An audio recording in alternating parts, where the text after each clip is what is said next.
Haleluya, haleluya, shalom blessed people. Jumpa lagi dalam Question of Monday. Anda bertanya, saya menjawab. Sebelum saya melanjutkan apa yang akan dibicarakan pada Senin ini, maka subscribe, like, comment, share, dan jangan lupa pencet lonceng notifikasinya agar saudara dapat menemukan vlog-vlog terbaru kami dari Rumah Berkat House of Blessing. Inilah Question of Monday. Come on.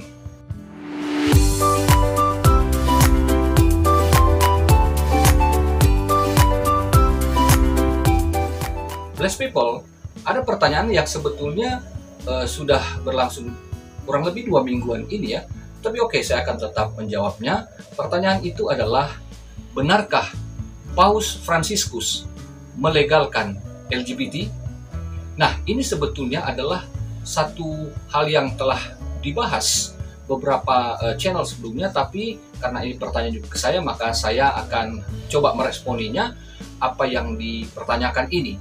Sebetulnya saya telah menonton ini pada acara Indonesia Lawyers Club ketika Romo Frans Magnisuseno telah menjelaskannya dengan cukup gamblang.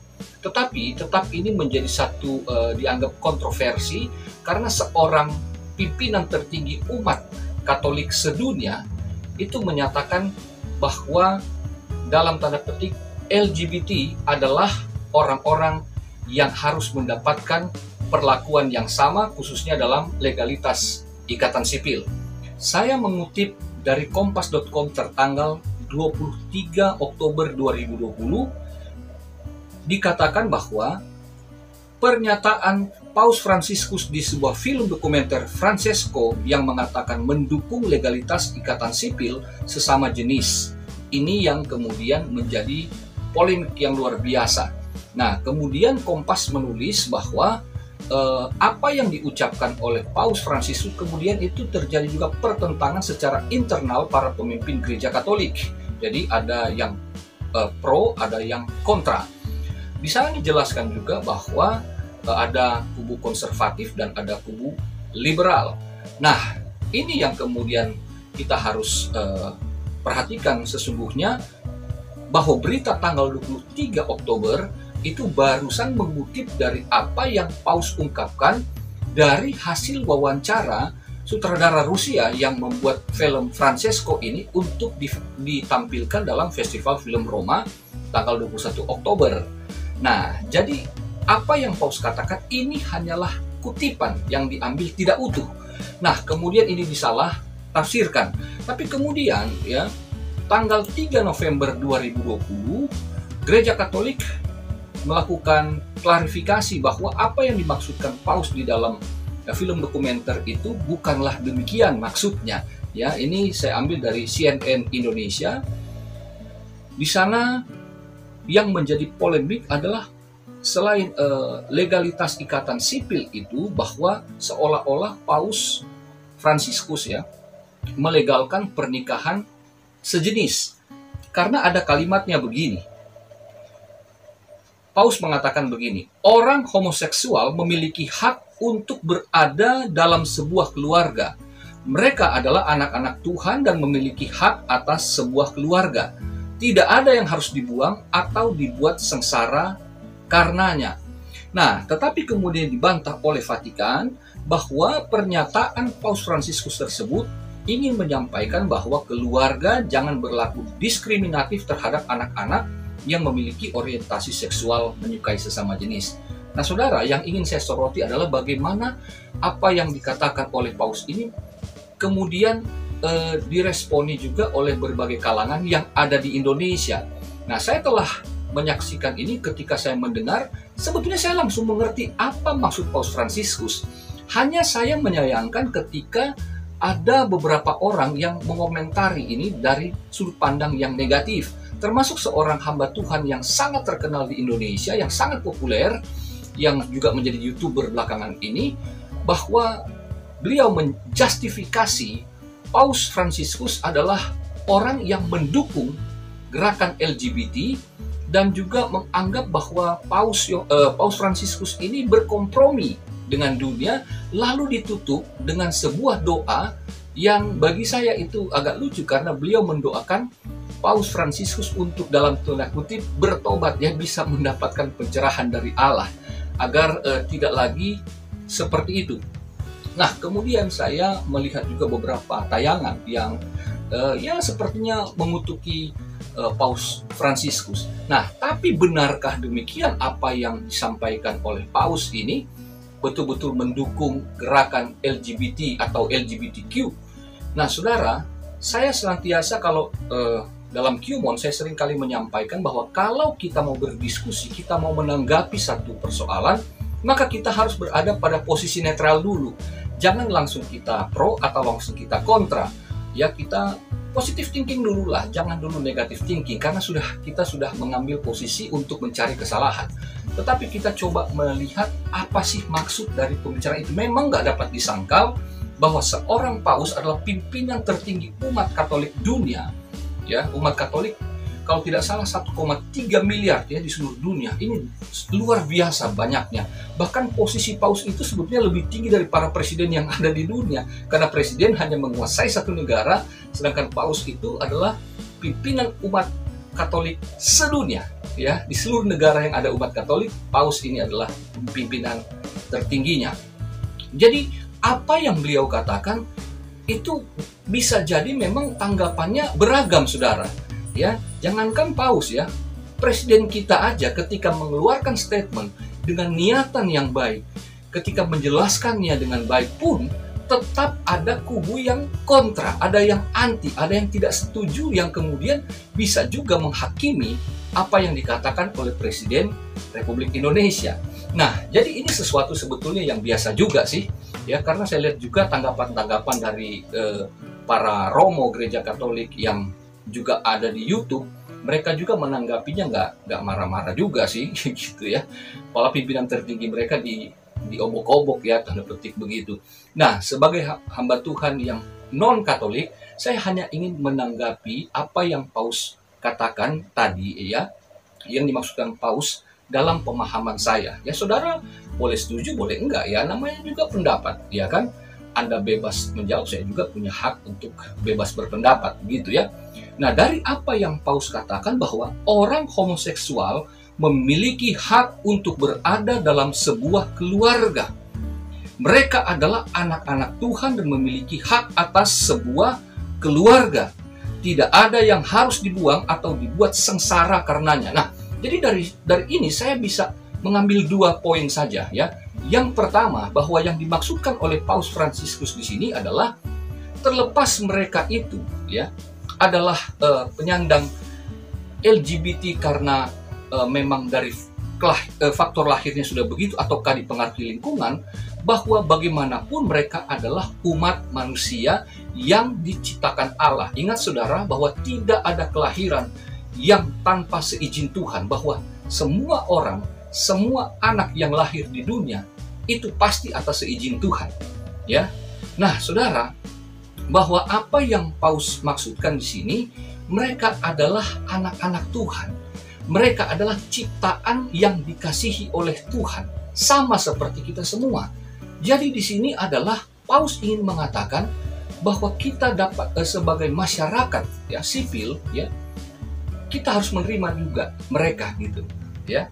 Jadi bukan kita menerima dosa mereka, tetapi mereka sebagai manusia, ya kita tidak boleh menolak mereka, karena orang-orang yang menyandang LGBT ini, mereka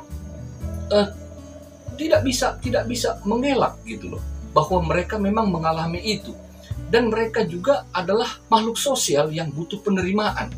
Tetapi fakta menunjukkan bahwa negara di mana umat-umat beragama yang mayoritas khususnya menolak keberadaan mereka dengan membuat undang-undang yang tentu melarang adanya pernikahan sejenis, maka di sana itu banyak sekali terjadi diskriminasi, persekusi, bahkan terjadinya tindakan kekerasan secara fisik ya. Jadi saudara, Paus Fransiskus maksudkan adalah seberdosa apapun mereka, terimalah mereka sebagai manusia ya. Terimalah mereka sebagai sesama manusia secara sosial. Jadi meskipun mereka ini ya dikategorikan sebagai orang-orang yang dalam tanda petik tidak normal, tetapi mereka adalah warga negara. Bahwa keberadaan mereka sebagai orang yang orientasi seksualnya itu tidak normal ya atau menyimpang, mereka adalah warga negara. Tidak dapat disangkal, bukan? Nah, saudaraku, Paus juga adalah seorang pimpinan tertinggi gereja Katolik yang menganut pernikahan lawan jenis. Hanya laki-laki dan perempuan yang dapat menikah. Karena gereja Katolik dan termasuk kita juga semua ya, umat Protestan, Pantekosta, dan gereja mainstream lainnya tentu semua setuju bahwa pernikahan itu adalah divine marriage and nature marriage. Jadi pernikahan yang ilahi dan pernikahan yang natural, yang alamiahnya adalah laki-laki dan perempuan yang ketika dipersatukan dalam pemberkatan nikah yang kudus, maka goalnya adalah melahirkan anak-anak yang kata Maliaki pasal 2 katakan itu adalah keturunan ilahi.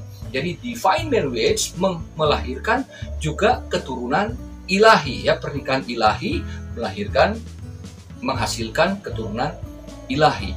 Nah, jadi tidak mungkin pasangan yang sesama jenis dapat menghasilkan demikian, dan itu menurut gereja Katolik dan tentu kita semua adalah harga mati. Karena itulah doktrin Alkitab yang sangat fundamental yang tidak bisa diganggu-gugat sampai kapanpun untuk selamanya. Yang kedua yang dimaksudkan oleh Paus Fransiskus adalah di sini bukan membentuk sebuah keluarga dari pernikahan yang sinis. Saya sudah jelaskan tadi tentang pernikahan yang Alkitabiah itu divine marriage and natural marriage. Nah, di sini dikatakan bahwa mereka memiliki hak atas sebuah keluarga. Ini salah tangkap. Saya melihatnya begini, maksud Paus ya, bahwa kita sebagai keluarga Kristen bisa jadi anggota keluarga kita, salah satu anggota keluarga kita adalah penyandang LGBT. Nah, kita sebagai keluarga Allah, keluarga yang telah mengenal Kristus, harus tetap menerima keadaan ini, bahwa dosanya kita benci, tapi fakta bahwa dia anggota keluarga kita, dia adalah anak kita, dia adalah kakak atau adik kita, dialah sepupu kita, saudara kita, bahwa keberadaannya yang menyimpang itu tidak menghilangkan fakta dia adalah anggota keluarga kita, tidak menghilangkan fakta dan bukti bahwa darah dan dagingnya adalah kita semua. Satu keluarga yang satu DNA, saudara. Jadi tidak bisa menurut Paus Yohanes, kalau hal ini ditolak, maka kita sebetulnya sedang menolak Allah. Karena Allah yang mengizinkan dia lahir melalui keluarga, maka kita sebagai keluarga tidak punya hak untuk menghakimi dia bahwa dia bukan anggota keluarga kita. Karena itu kemudian berkaitan juga dengan iman dalam konteks keluarga Allah. Dalam berjemaat, kita apakah ketika kita melihat apakah orang seperti ini ada di tengah-tengah jemaat, apakah kita akan menerima dia atau menolak dia? Nah, sama seperti keluarga darah dan daging, maka keluarga rohani pun itu harus menerima bahwa dia adalah orang berdosa yang layak juga untuk mendapatkan pelayanan sebagaimana kita. Karena pertanyaannya, di dalam gereja sekalipun, siapakah di antara kita tidak ada yang berdosa? Siapakah di antara kita yang datang betul-betul adalah orang yang benar-benar suci tanpa dosa? Saya pun sebagai pendeta tidak dapat menjawab itu. Bahwa saya juga sebagai seorang hamba Tuhan datang dalam kondisi sebagai orang yang berdosa, yang hanya mengharapkan anugerah, kasih karunia, pengampunan Allah. Itu sebabnya kalau saya mau melayani pun saya memohonkan pengampunan sebelum saya masuk atau pergi ke gereja untuk melayani. Di mana saya melayani? Saya memohon pertama-tama adalah pengampunan atas dosa-dosa saya. Karena sengaja tidak sengaja saya pun telah melakukan dosa, pelanggaran di hadapan Allah. Nah, saudara, karena saya pernah menyaksikan ya bahwa saya pernah hidup di dalam dunia kegelapan, jadi saya dapat merasakan bagaimana hidup di dalam dosa itu sesungguhnya tidak pernah membawa kebahagiaan, saudara. Apa yang saya nikmati di dunia gelap itu hanya kebagian semu, tetapi kemudian jiwa dan batin saya tertekannya luar biasa. Saya tidak menemukan damai sejahtera yang sejati. Dan saya percaya para penyandang LGBT pun demikian. Seceria-cerianya mereka, tetapi tetap di dalam batin mereka namanya dosa, itu pasti membuat mereka tidak bahagia. Itu sebabnya keluarga Kristen, jemaat Tuhan, harus menerima mereka ketika mereka itu mau datang kepada Tuhan. Ya kita tidak tahu kapan mereka akan berubah. Karena itulah mereka butuh pelayanan pastoral. Bukan hanya jemaat yang dalam tanda petik yang kelihatan baik-baik saja yang harus mendapat pelayanan pastoral, tetapi semua, siapapun orang yang datang, kondisinya kita harus ingat semuanya dalam keadaan yang berdosa, yang membutuhkan belas kasihan Allah, termasuk para penyandang LGBT. Tetapi tentu ada batasan dalam konteks pelayanan. Mereka boleh datang untuk beribadah, mencari Tuhan, tetapi mereka tidak dapat mengambil bagian di dalam pelayanan-pelayanan, apalagi jabatan-jabatan fungsional di dalam pelayanan pekerjaan Tuhan di gereja. Nah, kenapa mereka sebagai jemaat harus diterima? Karena kita tidak pernah tahu ya kapan Tuhan akan mengubahkan mereka, kapan mereka bisa berubah. Karena saya pun saudara bertahun-tahun, mama saya terus membawa saya ke gereja. Saya kelihatannya semakin parah dosa-dosa saya, semakin jauh dari Tuhan. Meskipun tubuh saya di gereja, tetapi satu saat akhirnya Tuhan menjamah saya bertobat. Tidak seorang pun yang percaya, tetapi faktanya akhirnya mereka kemudian mengakui benar saya orang yang telah dijamah, diubahkan oleh Tuhan karena saya telah diampuni, karena saya akhirnya disaksikan menjadi seorang hamba Tuhan. Demikian juga dengan para penyandang LGBT. Mereka adalah orang-orang yang patut untuk dikasihani. Kalau mereka mau datang ke gereja, jangan ditolak. Dimulai dari keluarga sendiri dulu. Sebab kemana mereka akan pergi? Dalam komunitas mereka itu nggak ada kebahagiaan sejati. Mereka butuh Tuhan. Dan kitalah keluarga terdekat, darah dan daging sendiri yang pertama-tama menyatakan kasih Allah itu kepada mereka. Bukan kita menolak, apalagi membuang mereka. Saudara, bagaimana posisi kita di hadapan Tuhan? Bukankah sama seperti dia, anak yang terhilang juga pada prinsipnya, yang diambil, diketemukan kembali oleh Sang Gembala Agung kita. Untuk itu saudara, apa yang dimaksudkan oleh Paus Fransiskus ini jangan disalahpahami, ya, bahwa beliau berkompromi dengan dosa, menyetujui LGBT dalam pernikahan, tidak.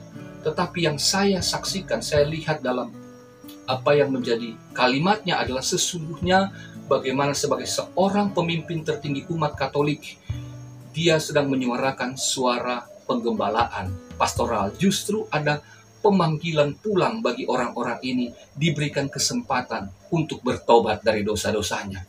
Ada orang berkata, ya kalau kita mau jadi baik kan nggak perlu dari dunia yang jahat.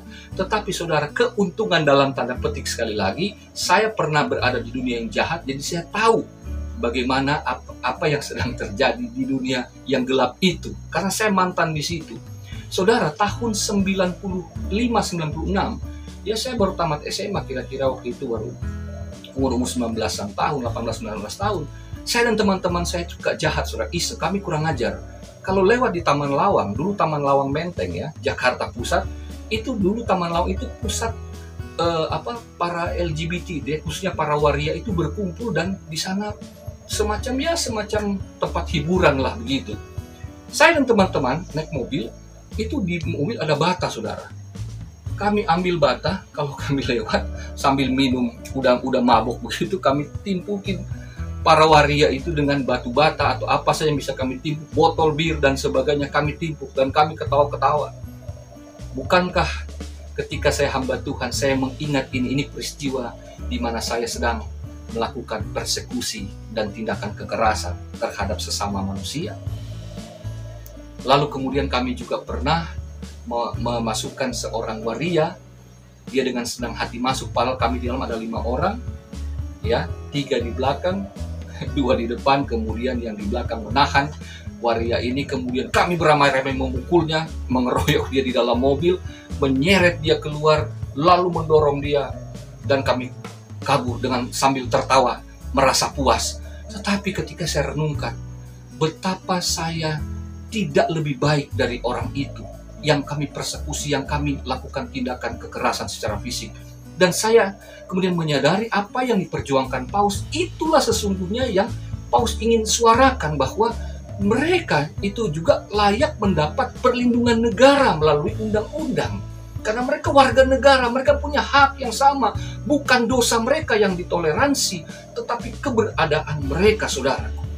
Jadi, sebagai pimpinan gereja, Paus tidak bisa mengintervensi undang-undang atau produk hukum satu negara, apalagi mengubahnya. Ya, tetapi dia bisa menyerukan agar para warga negara ini, mereka juga mendapat perlindungan dalam konteks kemanusiaan. Kiranya saudara dapat memahami apa yang saya maksudkan ini. Ingat saudara, bahwa dalam surat Roma pasal 1 ayat 18-32, di sana kecaman keras, teguran keras Rasul Paulus terhadap para pelaku LGBT termasuk di dalamnya.